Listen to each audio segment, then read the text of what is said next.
ನಮಸ್ತೆ ಸ್ನೇಹಿತರೆ, ಇಲ್ಲಿವರೆಗೂ ನಿಮಗೆ ಟಬ್ಬಲ್ಲಿರೋ ಗಿಡಗಳನ್ನೆಲ್ಲ ನಿಮಗೆ ತೋರಿಸಿದೆ. ಗಿಡಗಳು ಬಿಟ್ಟು ಒಂದಷ್ಟು ಮರಗಳು ಕೂಡ ಹಾಕಿದ್ದೀವಿ. ಸೊ ಅದ್ರ ಬಗ್ಗೆ ನಿಮಗೆ ಈ ವಿಡಿಯೋನಲ್ಲಿ ಹೇಳ್ತಾ ಹೋಗ್ತೀನಿ. ಅದರಲ್ಲಿ ಮೇನ್ ಆಗಿ ನಾನು ಒಂದು ಮರನ ಮೇಂಟೈನ್ ಮಾಡೋದು, ಇನ್ನು ಮಿಕ್ಕಿದ ಮೂರು ನಮ್ಮ ತಾಯಿಯವರು ನೋಡ್ಕೋತಾರೆ. ಆ ಮರನ ಇವಾಗ ತೋರಿಸ್ತೀನಿ. ಸೊ ಇಲ್ಲಿ ನೋಡ್ಬೋದು, ನಿಮಗೆ ಇಲ್ಲೊಂದು ಮರ ಕಾಣಿಸುತ್ತೆ. ಹಾಗೆ ಇಲ್ಲಿ ಸ್ವಲ್ಪ ಕಷ್ಟ ಆಗ್ಬೋದು, ಈ ಪ್ಯಾಷನ್ ಫ್ರೂಟು ಆಮೇಲೆ ಅವರೆಕಾಯಿ ಎಲ್ಲ ಹಬ್ಕೊಂಡ್ಬಿಟ್ಟಿದೆ. ಬಟ್ ಮೇನ್ ಇಲ್ಲಿ ಏನು ಕಾಣಿಸಿದೆ, ಇದು ಬಂದ್ಬಿಟ್ಟು ಮಾವಿನ ಮರ. ಇದು ಅಲ್ಫಾನ್ಸೋ ತಳಿ. ಇದು ಕಸಿ ಮಾಡಿರೋ ಮರ. ಇದು ಕಸಿ ಅಂದರೆ ಗ್ರಾಫ್ಟಿಂಗ್ ಅಂತ ಹೇಳ್ತಾರಲ್ಲ, ಆ ಥರದ್ದು. ಇದರಲ್ಲೂ ಸಾಕಷ್ಟು ಎಕ್ಸ್ಪೀರಿಯನ್ಸ್ ಇದೆ. ಇದು ಮೇನ್ ನಾನು ಮೈಸೂರಲ್ಲಿ ಸಹಜ ಸೀಡ್ಸ್ ಅವರು ನಂದ್ ಬಹದ್ದೂರ್ ಚೌಲ್ಟ್ರಿ ಅಂತಿದೆ, ಅಲ್ಲಿ ಅವಾಗವಾಗ ಸ್ಟಾಲ್ಸ್ ಹಾಕ್ತಿರ್ತಾರೆ, ಅಲ್ಲಿ ತಂದಿದ್ದು ನಾನು. ಇದು ತೊಗೊಂಬರೋವಾಗ ಇಷ್ಟು ಹೈಟ್ ಇತ್ತು, 2 ಫೀಟ್ ಇರ್ಬೋದು, 2 or 3 ಫೀಟ್ ಹೈಟ್ ಅಷ್ಟಿತ್ತು. ಸೊ ಅವರು ಒಂದು 2-3 ಇಯರ್ಸಲ್ಲಿ ನಿಮಗೆ ಇದು ಹಣ್ಣಾಗಕ್ಕೆ ಸ್ಟಾರ್ಟ್ ಆಗುತ್ತೆ, ಅಥವಾ ಅಂದರೆ ಹೂ ಬಿಡೋದು, ಹಣ್ಣು ಬರೋದು ಅದು ಸ್ಟಾರ್ಟ್ ಆಗುತ್ತೆ ಅಂದರು.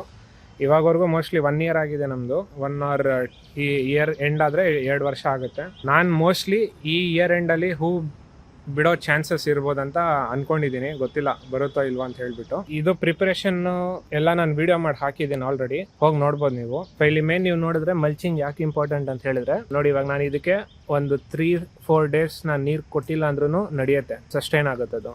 ಯಾಕಂದರೆ ಮಲ್ಚಿಂಗ್ ಆ ರೀತಿ ಮಾಡಿರ್ತೀವಿ. ಆ್ಯಂಡ್ ಇಲ್ಲಿ ನಾನು ತೋರಿಸ್ತೀನಿ ನೋಡಿ ಇವಾಗ. ಸೊ ಇದನ್ನು ಸ್ವಲ್ಪ ಹಿಂಗೆ ತೆಗೆದ್ರೆ ಇಲ್ಲಿ ಒಳಗಡೆ ಎಲ್ಲ ಎಷ್ಟು ಕ್ರಿಮಿಕೀಟ ಇದೆಲ್ಲ ಓಡಾಡ್ತಿದೆ ನೋಡಿ. ಇದೇ ನಮ್ಮ ಸಾಯಿಲ್ನ ಎನ್ರಿಚ್ ಮಾಡೋದು. ಆ್ಯಂಡ್ ತಣ್ಣಗೂ ಇದೆ ನೋಡಿ, ಆದರೆ ನಿಮಗೆ ಅಲ್ಲಿ ಗೊತ್ತಾಗಲ್ಲ, ಬಟ್ ಎಷ್ಟು ತೇವಾಂಶ ಇದೆ.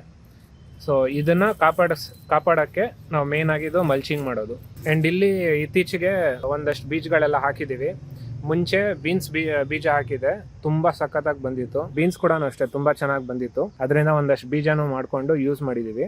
ಈಗ ಇನ್ನ ಒಂದಷ್ಟು ಗಿಡಗಳೆಲ್ಲ ಬರ್ತಿದೆ. ಸೊ ಇದು ಅಗೇನ್ ಬೀನ್ಸ್ ಹೊಸದಾಗಿ ಹಾಕಿರೋದು ನಾನು. ಇದು ಯಾವ ಗಿಡ ಗೊತ್ತಿಲ್ಲ. ಸೊ ಇಲ್ಲಿ ನಾನು ರೀಸೆಂಟಾಗಿ 2 ಸತಿ ಬೀಜಗಳನ್ನ ಹಾಕಿದ್ದೀನಿ, ಯಾಕಂದ್ರೆ ಒಂದ್ಸತಿ ಬಂದಿರಲಿಲ್ಲ ಅಂತ ಹೇಳ್ಬಿಟ್ಟು ಮತ್ತೆ ಇನ್ನೊಂದ್ಸತಿ ಹಾಕಿದ್ದೆ. ಸೊ ಇದು ರೀಸೆಂಟಾಗಿ ಹಾಕಿರೋ ಬೀಜ. ಇದು ಹಿಂದೆ ಇನ್ನೊಂದು ಕಾಣಿಸಿದೆಲ್ಲ, ಇದು ಕ್ಯಾರೆಟ್. ಇದ್ರಲ್ಲಿ 3 ಕ್ಯಾರೆಟ್ ರೀಸೆಂಟಾಗಿ ಹಾಕಿದೆ, ಜೊತೆಗೆ ಒಂದು ಬೀನ್ಸ್ ಹಾಕಿದೆ. ಸೊ ಇದು ಯಾವ್ದನ್ ಗೊತ್ತಿಲ್ಲ, ಲಾಸ್ಟ್ ಟೈಮ್ ಬೆಂಡೆಕಾಯಿ ಹಾಕಿದ್ನೋ ಇಲ್ಲ ಬೇರೆ ಇನ್ನೊಂದು ಬೀನ್ಸ್ ಹಾಕಿದ್ನೋ ಗೊತ್ತಿಲ್ಲ, ಕಾದ್ ನೋಡ್ಬೇಕು.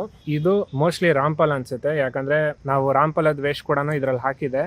ಅದ್ರಲ್ಲಿ ಒಂದು 3-4 ಗಿಡ ಬಂದ್ಬಿಟ್ಟಿದ್ದು ಬೀಜದಿಂದ. ಸೊ ಅದೆಲ್ಲ ತೆಗೆದಾಕಿದ್ವಿ. ಸೊ ಇವಾಗ ಇಲ್ಲಿ ಇನ್ನೊಂದು ಬಂದಿದೆ, ಇದನ್ನ ಹಾಗೆ ಬಿಟ್ಟು ನೋಡ್ತೀನಿ ಏನಾಗುತ್ತೆ ನೋಡೋಣ ಅಂತ ಹೇಳ್ಬಿಟ್ಟು. ಸೊ ಇದು ಅಲ್ಫಾನ್ಸೋ ಮರ. ಸೊ ನನಗೆ ಅಲ್ಫಾನ್ಸೋ ಮಾವು ತಿನ್ಬೇಕಂತ ಅನಿಸ್ತು, ಅದಕ್ಕೆ ಇದನ್ನ ತೊಗೊಂಬಂದು ಹಾಕಿರೋದು. ಸೊ ಇದು ನಾನು ನೋಡ್ಕೊಳ್ಳೋ ಅಂತ ಮರ. ಇದು ಇನ್ನು ಮಿಕ್ಕಿರೋ ಮರ ಬಂದ್ಬಿಟ್ಟು ನಾನು ನಿಮಗೆ ನೆಕ್ಸ್ಟ್ ವಿಡಿಯೋನಲ್ಲಿ ತೋರಿಸ್ತೀನಿ. ಈ ವಿಡಿಯೋನಲ್ಲಿ ಇದಿಷ್ಟೇ, ಮುಂದಿನ ವಿಡಿಯೋನಲ್ಲಿ ಸಿಗೋಣ. ಧನ್ಯವಾದಗಳು.